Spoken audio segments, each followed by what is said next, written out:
32, 21, 11, 5 ये सिर्फ संख्याएं नहीं हैं, बल्कि मानव जाति के पतन की कहानी है। गरुड़ पुराण के अनुसार कलयुग के अंत तक मनुष्य मात्र 1 फुट का रह जाएगा और उसकी आयु सिर्फ 20 वर्ष होगी। क्या हम सच में उसी भविष्य की ओर बढ़ रहे हैं?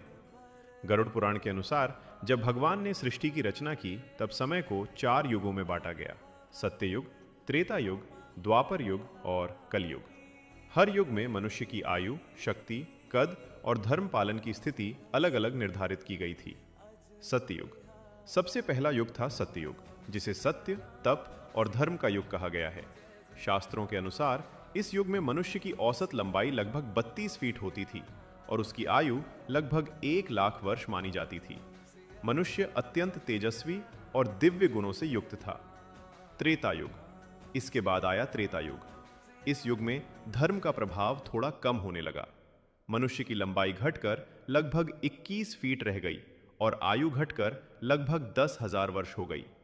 इसी युग में भगवान श्री राम ने अवतार लिया और धर्म की स्थापना की।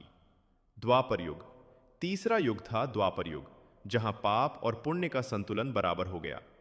मनुष्य की लंबाई घटकर लगभग 11 फीट रह गई और आयु लगभग 1000 वर्ष रह गई।